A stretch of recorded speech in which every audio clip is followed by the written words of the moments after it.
Hi, everyone. Welcome to Big Questions.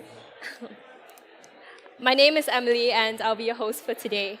Welcome to Big Questions. This is a chance to ask, discuss, and investigate some of the big questions about life, its meaning, and the claims of Jesus. Feel free to be munching on your sandwiches. I'll just introduce you to today's talk. Last week, we looked at some of the implications of the claim that Jesus rose from the dead. And today, we'll be exploring some of the more specific implications of the claims of Jesus, and that is the question, why does the Bible seem to impose outdated rules? In Bertrand Russell's essay, Why I Am Not a Christian, he argues that the rules in the Bible just don't chime with our felt realities about life and relationships, and therefore that they might just be runic traditions that have no place in society today. And if that is the case, then how can the Bible be taken seriously? That's what we'll be exploring today. Our speaker for today is Vaughan Roberts. He works for a church in Oxford, but he's not completely the enemy on the other side, because before that he studied law here at Selwyn College. In just a moment, Vaughan will hop up. We'll have a short talk followed by opportunity for some Q&A. There'll be a mic which will be going around physically if you'd like to ask questions in person, but otherwise you can text in your questions to the numbers that are displayed around on the pillars. So I'll pass this now on to Vaughan. Thank you, Emily, very much indeed. If you want to understand the zeitgeist or the spirit of the age, a really good thing to do is to watch Disney, because they are brilliant at trying to understand what makes people tick and then speaking in to the longings of the human heart. I wonder if you can recognize these words. No right, no wrong, no rules for me, I'm free. Anyone? Elsa's song from Frozen. No right, no wrong, no rules for me, I'm free. That absolutely taps into the spirit of the age. The spirit of what Charles Taylor, the Canadian philosopher, calls expressive individualism. So one of the great values of today is we are individuals, we have our own authentic self, and it's up to me to discover and define that authentic self and then live the authentic life. And I must not submit to any forces outside myself. To do that is to restrict the authentic self. So traditional morality restricts the authentic self. Religion, of course, restricts the authentic self. If you want to get the zeitgeist, not only look at Disney, just look at the advertisers. What advertisers are paid to do is understand what makes people tick. Speak into it so you buy their products.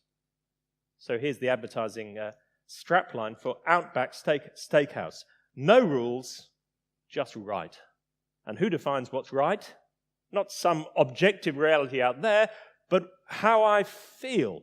No rules, just right. No right, no wrong, no rules for me. I'm free. So straight away, there's a bias just from the air we breathe, the atmosphere, from the media, the adverts, Disney movies and so on. There's an instinct that somehow religion is going to oppress me and restrict me. And the Bible, representing Christianity, is going to restrict me. So our question today, why does the Bible seem to impose outdated rules?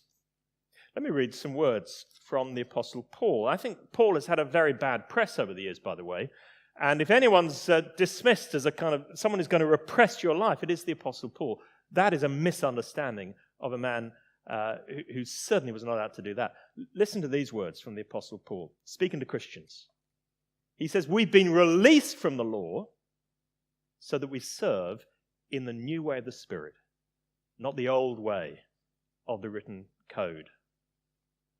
So if your idea is Christianity, and Paul in particular, is all about imposing laws and rules on you and restricting you, Paul says quite the opposite. We've been released from the old way of the law. We serve now in the new way of the Spirit. What does he mean by that, though, is a key question. So our question, why does the Bible seem to impose outdated rules? Let's examine some presuppositions that we might have about rules, about the Bible, about the Christian faith. Just for a moment. I want to take those three words at the end. Impose outdated rules. Let's take them back to front, as it were. First, rules. And let me ask the question, are rules always so bad? We've got an instinct against external rules. Are they really always so bad? I just come back from India about a month ago, and I've never seen driving like it. Terrifying. And as I was being driven to the airport, my host was saying, it's terrible, all these drivers, we Indians, we drive terribly. And then he missed the turning to the airport, and he thought nothing about going the wrong way down a slip road off the motorway, and cars were zooming past, and he was going onto the motorway the wrong way, and then he sort of wound his way onto the, as far as I could tell, because at that point I wasn't really looking, onto the motorway. No rules, you see. I'm very glad that there are traffic rules in this country, and by and large they're observed. We can't live without rules. And you might say, well, look, that is not my objection to the Christian faith. Of course we need rules and laws to govern aspects of our public life and behavior. But you might be thinking, these need to be kept to the bare minimum. And so when it comes certainly to areas of morality, don't impose them from without. Philosophers and ethicists might have come across Alistair McIntyre and his very influential book, After Virtue. And he just observes the fact that in our culture, the default position is essentially moral relativism. He says we've no longer got a concept in our culture of objective virtue. And moral decisions are largely made on the basis of what he calls emotivism, determined by what the individual feels is right. And our instinct, I think, in our culture is to say, wow, that's marvelous. It's wonderfully liberating. But let me push back just for a moment. If our moral decisions are simply based on the basis of what feels right to me, then there's no moral consensus in society, and that has led to an inevitable fragmentation. As each person does what they think is right according to their own values, there's no accepted view. McIntyre comments, we are a collection of strangers, each pursuing his or her own interests under minimal constraints. It leads to fragmentation. It also makes a society very vulnerable. And McIntyre's comparing our present society with the end of the Roman Empire, just before Rome fell. And again, he says this breakdown of the concept of virtue made Rome very vulnerable. Now, we are facing major threats as a society, not least from a form of fundamentalist Islam, call it Islamism. And our society, our very liberal Western societies, are having to say, how are we going to respond to that? And you cannot respond to something which speaks so objectively and strongly with a kind of limp moral neutrality. I went to a lecture once, David Cameron was speaking when he was Prime Minister. And he was reflecting on how we, who basically say, well, anything goes, we're suddenly faced with the reality, we can't accept this. How do we respond to it? And he said, if we don't stand for something, we can't stand against anything. So what are we for? Just saying, well, whatever feels right to you doesn't work against that kind of onslaught. And so in society, we have an increasing presentation of so-called British values. And I take it we hold what are sometimes called British values dear. Concepts of equality, dignity, the rights of every individual. But where do they come from? If they just come from a sense in our hearts that we think these are right, the reality is that there are others in the world who don't think they're right. And you can't respond just on the basis of what we think is right. Actually, those values come from our roots, not least Judeo-Christian roots. It's been said that we live in a cut-flower society. And things we might take for granted, the equality, the dignity of every individual, you don't find that in every culture. And very significantly, that comes from the Christian view that every human being is made in the image of God. We're in a cut-flower society because we've cut those values off from the soil that nurtured them. Well, how long can they last without that soil? Winston Auden, W.H. Auden, the poet, was in New York shortly after the outbreak of the Second World War. And he went into a movie theater to see some newsreel coverage of the Germans' invasion of Poland. It was in an area in New York where there were lots of German immigrants, and as all sorts of atrocities were being pictured on the screen, someone cried out, a German immigrant, "Kill them!" And Auden was horrified. He knew absolutely that what he was seeing on the screen and what he'd heard in the movie theatre was absolutely wrong. He knew that. But his secular rationalism had left him with no moral absolutes. If you don't believe in God, then I want to suggest to you, you can't say that something is absolutely right and absolute. You can say what I feel. I'm not saying, by the way, atheists can't be profoundly moral. Certainly not saying that. But where do you root your morality? Can you speak about objective right and wrong? Auden said later, I left that cinema a seeker after an unconditional absolute. And in time he came to Christian faith. Are rules always so bad? Let's go back. Next word, outdated. Let me ask this second question. Is the Bible really outdated? So perhaps you're someone who says, look, my problem is not with the concept of absolute values or moral principles. I'm okay with that. I just don't like the Bibles. And I find what the Bible is teaching outdated and at times oppressive. Now, of course, any moral system that simply flows from human beings who exist in particular cultural contexts is bound to get out of date at times. But the Bible's claim for itself is that its moral principles don't just flow from human beings, as it were, scratching their heads and thinking, what can we come up with? The Bible's claim for itself is that this is the revelation of God. And that means that they're not simply cultural. They're expressed in cultural ways, the Bible's moral values. So Jesus said to his disciples, wash each other's feet. Now, no one's ever washed my feet since my mum and dad did it when I was a kid. And I don't think that means Christians are disobeying the clear teaching of the Bible. What's going on in that society, of course, if you're going around with sandals, the first thing you do when you enter a room, someone would wash the feet. It was the slave who would wash the feet. And Jesus is saying you should be willing to humbly serve one another, whatever it takes. In our culture, that doesn't mean washing each other's feet.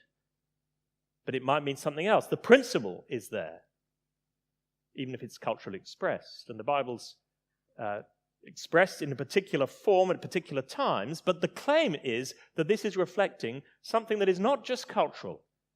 It's God's morality, flowing from God's character. So the Ten Commandments, in the way that the book of Exodus in the Bible speaks of Moses receiving the Ten Commandments, received by Moses from God. Not just Moses thinking, oh, can I come up with some rules? That's the claim. You might not agree with it, but that's the claim. And the Bible's claim is that these moral rules are not arbitrary. They flow from the eternal character of God. So a big question you've got to ask about your worldview is, will it ground morality, absolute morality? Are we living in an essentially amoral world? We just emerged by accident from the cosmic soup, and we're trying to find some moral way of living, but we can't really say it's absolutely right or wrong. Or, as the Bible claims, are we created by the loving personal God, who is good, good, good, good, good, who defines morality? And these Ten Commandments flow from the good character of God. He says, don't lie, because he's absolutely true and trustworthy. He says, don't commit adultery, because he's absolutely faithful. And when Jesus of Nazareth was asked, what's the greatest commandment, summarizing the whole law, he said, love. God is love, says the Bible. He said, love the Lord your God with all your heart, soul, mind, and strength, and love your neighbor as yourself. He didn't just list a whole set of rules. At the heart of it is love, because at the heart of the character of God is love. These laws, said the Bible, flow from God's character and flow from God's creation. That God has set the world up in a way that fits with his moral character. It's said, isn't it, that the best way to enjoy a game is to follow the maker's instructions. And just as we recognize there's such a thing as natural law, and you'd be very foolish to ignore it, there's such a thing, says the Bible, as moral laws, the way the world is. And we'd be very foolish to ignore it. So you go to the top of Great St. Mary's, and you're with a friend, and you say, I'm just going to leap onto the side here, and I'm just going to fly down. And you say to your friend, no, look, I'm terribly sorry, don't do it. So why not? Well, because there's such a thing as gravity, and if you leap off the front top of this, you'll go down and you'll kill yourself. You say, I'm not the gravitational type. Well, frankly, it's not about your feelings and your subjectivity. There is such a thing as gravity, and you're going to get hurt if you don't recognize reality. And the Bible says that we're wise to live according to the moral grain of the way that the world has been made by the moral God. And so these are not arbitrary rules the Bible's imposing to try and ruin our fun. But the Bible's reflecting reality, the reality of a world made by the loving personal God who is good, good, good. Reflecting his character, inhering into his creation. Let's talk about sex. I was worried some of you weren't concentrating, so I thought I'd throw that word in. And now I've got you all. Some of you will have come thinking, yeah, why does the Bible really impose these outdated rules? And you're thinking straight away about sexual ethics. And I should say, by the way, God is absolutely not prudish.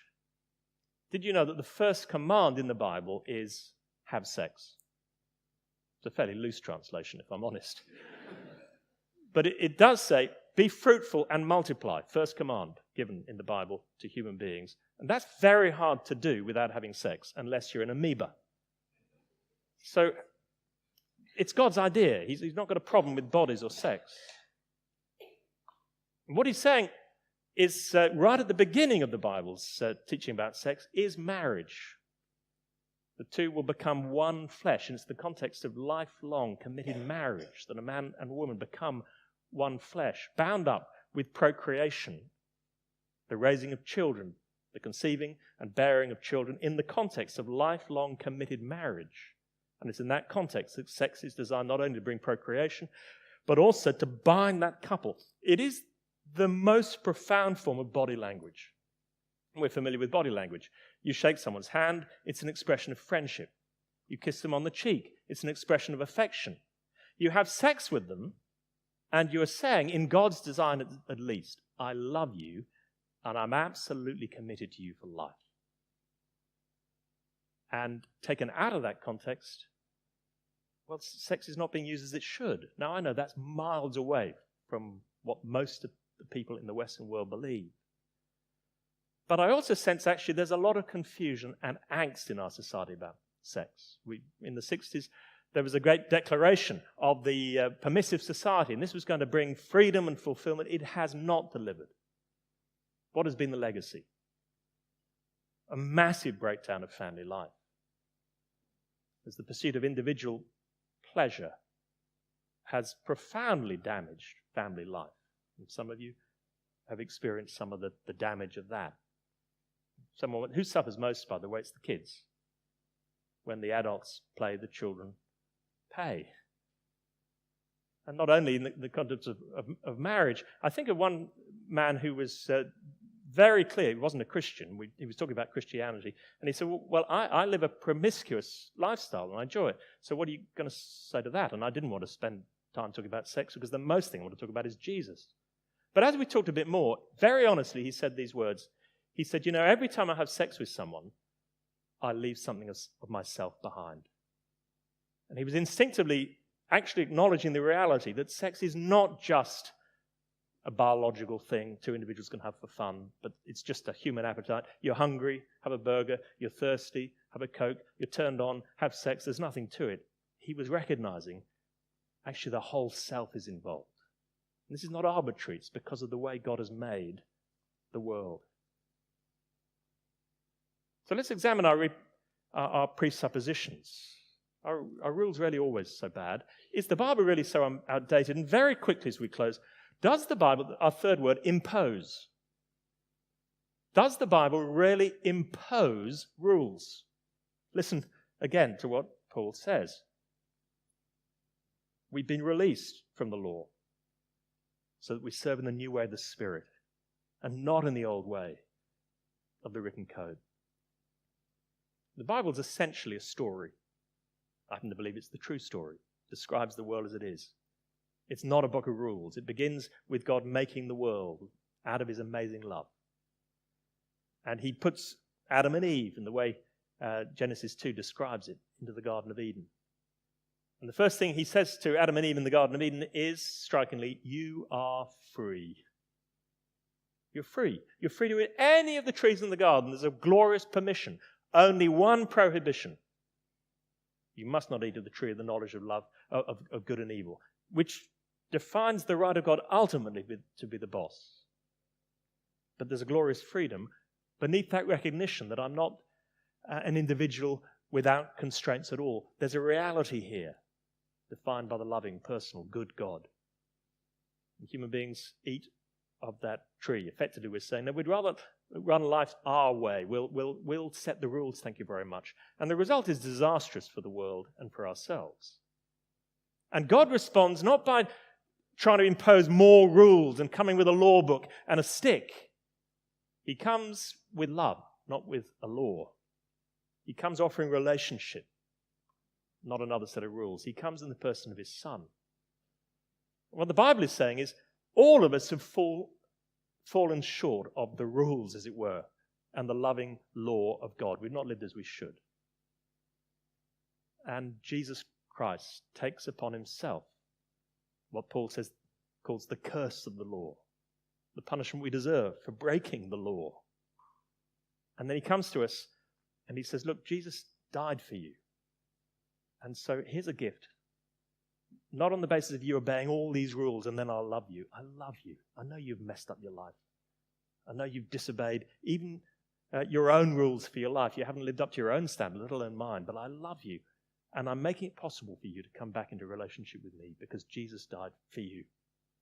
Trust in him. And then, for me, that happened when I was 18. And once I said, yes, I believe this. I trust in Jesus. I found I'm into a relationship with God who loves me, not on the basis of what I have or haven't done. I've fallen short, but out of his amazing loving grace. And then I want to live for him. And the Holy Spirit, God's Spirit, is within me, giving me a new desire to live according to his way. And it doesn't feel like a restricting thing. When you love someone very much, you want to live to please them. If you've fallen in love, there are restrictions. If you start going out with someone, you get married to someone, there are restrictions. You're not looking elsewhere. And there's a cost in that, but it doesn't feel like a cost if you love them. And the Christian is someone who's saying, I'm not driven by all sorts of oppressive rules, but I know a God who loves me. He wants the best for me, who's offered me his forgiveness on the basis of his love and not what I do or don't do. And now I want to live to please him. So our question, again, why does the Bible seem to impose outdated rules? And I'm raising questions of the question. Are rules really so bad? Not always. Is the Bible really so outdated? Not according to its claim to reflect the character and creation of God. Does it really impose them? Actually, it's saying we're free. And in our freedom, we've gone the wrong way, all of us in our different ways. God loves us, invites us back. Hi, everyone. I'll just bring the questions. We've had some really good questions that Vaughan will be answering for us. So, Vaughan, the first question is, how do I know that Christianity isn't just the best way humans can come up with to explain the world around us? Thank you. That's a key question. If you're investigating Christian faith, that takes you to the heart of it, because the Christian claim is, this is revelation. How do you examine that claim? Well, the first thing I'd say is look at the source documents, and I'm holding them. But I would go straight to one of the New Testament Gospels, and I think there are some on your table. I've seen which one it is. John's Gospel on your table. There are 4 accounts of the life and teaching of Jesus, Matthew, Mark, Luke, and John, all written within the lifetime of those who lived with him, saw him, and claimed to be either eyewitness accounts or based on the testimony of eyewitnesses. I would look at that, because it fundamentally all comes down to the person of Jesus. And I mentioned I came to Christian faith when I was 18. The reason I became a Christian was I could not explain the person of Jesus any other way. And Jesus' claim is not to be a great moral teacher. We're talking about morality here, and he's not fundamentally saying, look, I think here's a good way to live your lives. He's claiming much more than that. He's claiming to be divine. He's saying, I am the way, the truth, and the life. He's saying, I can forgive you your sins. I've never met you before. These are divine claims. And then you've got to look at the person Jesus and think, look at his teaching, look at his life, look at his miracles, or the claim to the miracles. Do they match? I could not explain him any other way. And then he changed my life, I have to say. But you've got to come to your own view. Talk to friends as well, but I'd steer you to think about the person of Christ fundamentally.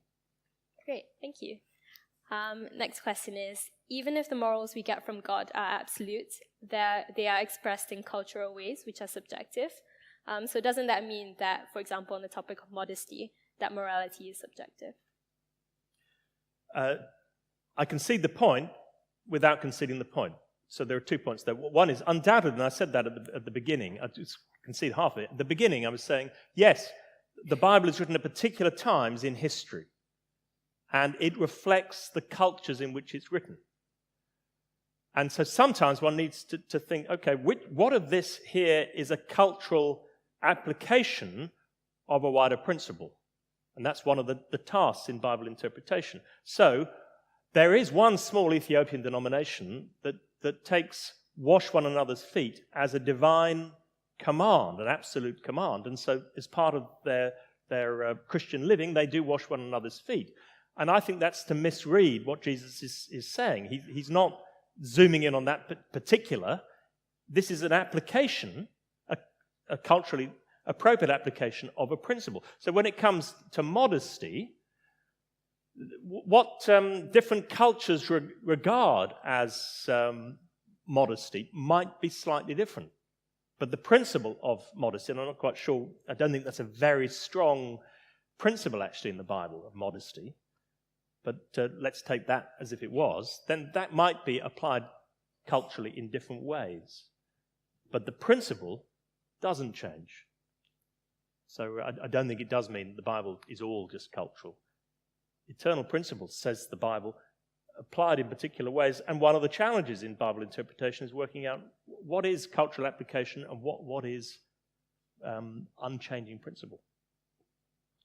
Great. Next question I'm afraid we might not have time for all the questions, but this one is there really absolute morality? Just 200 years ago, there were lynch mobs, slavery, etc. Surely this is a sign that we don't have an intrinsic moral compass. Yeah, I wasn't arguing that we all instinctively know what is right and what is wrong. I wasn't going there at all. I would actually say that there is a sense of morality inside every human being, and you've got to work out how do you explain that. And the fundamental question actually, but there's nothing more important apart from the nature of God. Who are we as human beings and where do we come from? Huge question. So try and work out, what worldview do I live by? What do I think explains reality? And not least, what do I think explains me and humanity? So where does human personality come from is a very important question. Because we're not just machines. So within human personality, there's a longing for love and to be loved. There's an astonishing ability to be creative. There's a sense of morality in right and wrong. And I could go on. These are all aspects of human personality. If you're essentially a philosophical materialist and you believe that all that exists has emerged from impersonal matter, stuff, then you've got to say that all that is personal in us has flowed from the impersonal plus time plus chance. Well, it could be true. And those who take a purely scientism kind of approach say, well, that can work. To me, it doesn't satisfy. You can't prove it. The Bible's claim is, no, all that is personal in us flows from the ultimate personality that is behind the universe. Fundamental reality is not impersonal stuff, but the personal loving God. And we are reflections of that loving personal God. We are made in his image. And that instinctive sense of right and wrong within all of us flows from the moral God. But the Bible's also saying that moral compass has been spoiled. because expressed in that very profound form in the story in Genesis 3 of human beings turning away from God and eating of the fruit and so on, that actually our moral compass, including actually everything about us, is not quite as it should be. And so no one's claiming, I think, that every human being shares an exact sense of what is right and wrong. And throughout human history, we've got it wrong. But I am claiming that behind the Bible is that absolute morality, culturally expressed at times. Great. Thank you. Are there any questions from the floor? I should have asked earlier, but yes, there will be a mic that's coming to you.